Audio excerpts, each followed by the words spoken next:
Saudara, polisi periksa dugaan unsur kelalaian dalam kebakaran gedung Teradron yang menewaskan 22 orang. Polisi memeriksa 2 saksi kunci dari pihak manajemen gedung Teradron untuk mengusut dugaan kelalaian dalam peristiwa kebakaran yang menewaskan 22 orang. Total sudah ada 8 saksi yang diperiksa dalam peristiwa kebakaran ini. Penyidik Polres Metro Jakarta Pusat dan Puslapfor Mabes Polri juga akan melakukan olah TKP lanjutan untuk mencari bukti tambahan.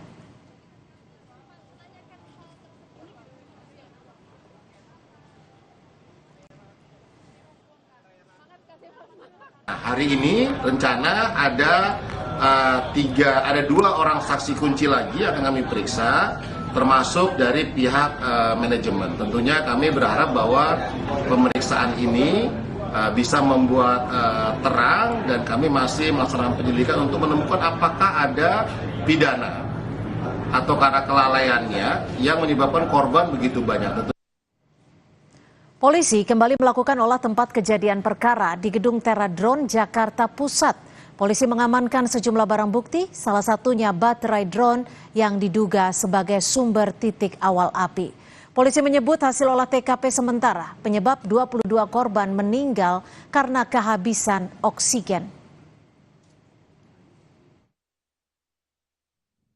Penyebabnya masih nanti ditentukan oleh dari dokter forensik, namun dari tempat kejadian perkara memang tidak ada korban yang terbakar tubuhnya.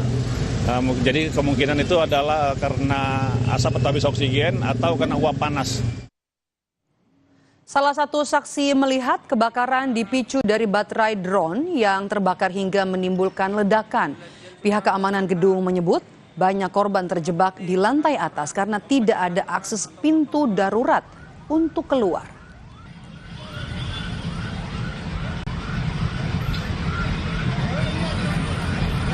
Oh, api baru muncul, setelah itu baru ada ledakan. Kebetulan karena asapnya itu kan hitam dengan baterai, dia ngebul langsung lari ke atas. Oh, karena memang nggak ada pintu darurat lainnya, Pak? Paling tangga paling. Oh, tahu. Ada tangga, ada 5. Oh, sama. Nah, yang di lantai 3, lantai 5 itu kejebak karena asap tebal itu. Asap tebal. Usai otopsi salah satu korban kebakaran gedung Teradron, Rufaidah, dimakamkan pihak keluarga di Kabupaten Bekasi, Jawa Barat. Dari informasi yang diterima keluarga, korban diduga meninggal akibat kehabisan oksigen saat berada di lantai 5 gedung yang terbakar. Rufaidah merupakan karyawan magang yang baru bekerja sekitar 3 bulan.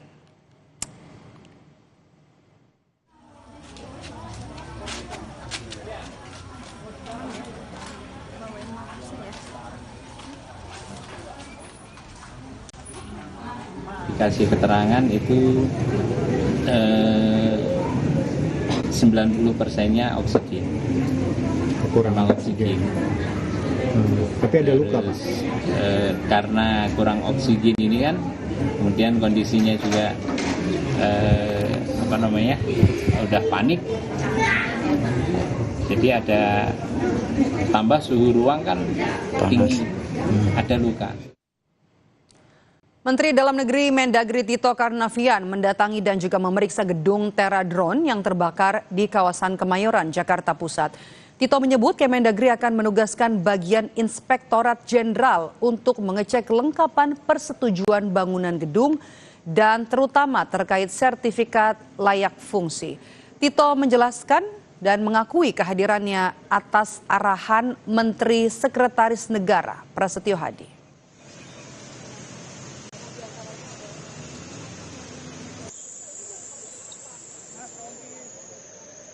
Bila terjadi kebakaran untuk memadamkan cepat dan lain-lain.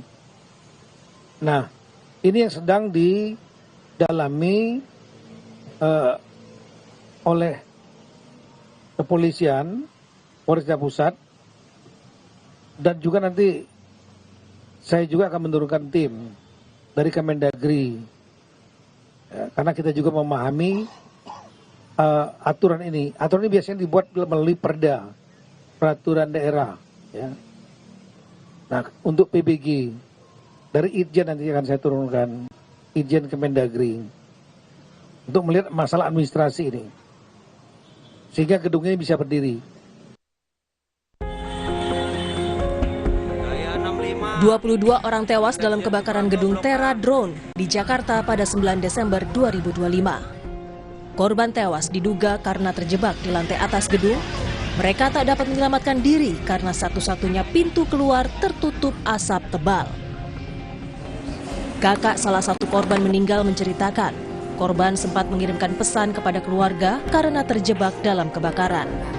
Keluarga berharap jenazah Ervina bisa segera teridentifikasi agar dapat dimakamkan. Kita kan ada grup rumah ya keluarga. Terus saya sih belum buka video yang dia kirimin gitu. Apaan sih? Aku cuma nanya itu doang tuh di grup gitu. Itu kata adekku, itu Vina kata gitu, itu di kantornya Vina kebakaran kata gitu. Nggak sabar lagi kita nungguin dia, kita kan nggak maksudnya kita kan juga kan walaupun ada orang tua, ada bapak, ada kakak di sana, ada keluarga, tapi kita pengen cepet-cepet sampai gitu loh, biar dia udah tenang gitu loh kitanya. Korban lain dalam kebakaran ini adalah seorang ibu hamil yang terjebak di lantai 5 gedung Tera Drone. Korban sulit menyelamatkan diri karena tebalnya asap yang menutup akses keluar gedung Tera Drone.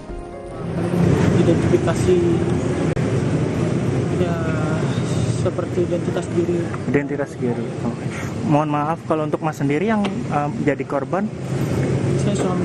Saya istri, berarti istri Mas ya. Lagi hamil Mas. Ya. Berapa bulan? 7 bulan. Udah 7 bulan. Polisi masih menyelidiki dugaan unsur kelalaian dalam peristiwa kebakaran gedung Tera Drone. Salah satu yang disorot adalah tak adanya jalur evakuasi, sehingga membuat banyak korban sulit menyelamatkan diri karena terjebak di lantai atas. Tim Liputan, Kompas TV. Perkembangan proses identifikasi 22 korban meninggal dalam insiden kebakaran gedung Tera Drone kita tanyakan kepada jurnalis Kompas TV ada Ariel Wiranata dan juga juru kamera Bondan Wicaksono. Ariel, apakah seluruh korban kebakaran sudah bisa diidentifikasi sampai dengan sore ini?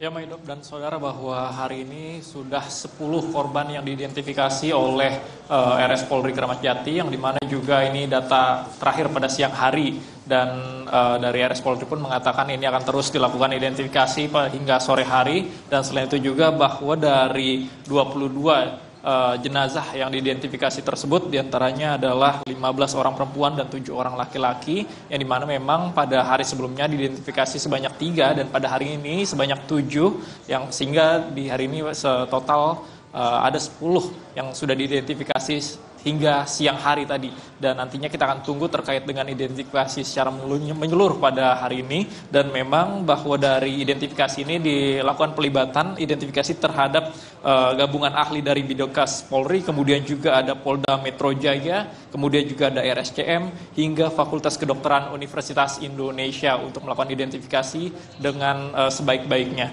Dan selain itu juga bahwa dari korban yang sudah diidentifikasi jenazahnya sudah diserahkan kepada keluarga, yang dimana dari RS Polri menyerahkan terlebih dahulu kepada penyelidik, kemudian dari penyelidik menyerahkan kepada keluarga. Dan selain itu juga bahwa memang dugaan awal dari penyebab kematian korban yang sebanyak 22 tersebut, yang dimana informasi yang awal dugaan tersebut karena menghirup gas karbon dioksida atau CO2 yang terjadi pada saat kebakaran pada hari lalu. Dan selain itu juga bahwa memang proses ini melibatkan mulai dari antemortem lalu juga postmortem dengan melakukan kecocokan pada sidik jari, gigi hingga catatan medis. Dan selain itu juga bahwa memang informasi yang kami terima bahwa hingga saat ini juga sudah disiapkan tim trauma healing untuk memberikan kepada keluarga korban dan korban yang selamat. Dan memang penyebab kebakaran hingga saat ini masih dilakukan pendalaman oleh Puslapor. Maidop. Oke. Ini menarik ya Ariel, di kala masih jalannya penyelidikan kemudian juga proses identifikasi, Menteri Dalam Negeri turun langsung untuk mengecek soal sertifikat kelayakan dari gedung Teradron yang terbakar di kawasan Kemayoran kemarin. Apa kemudian aktivitas yang dimiliki atau yang biasa ditangani oleh Teradron ini?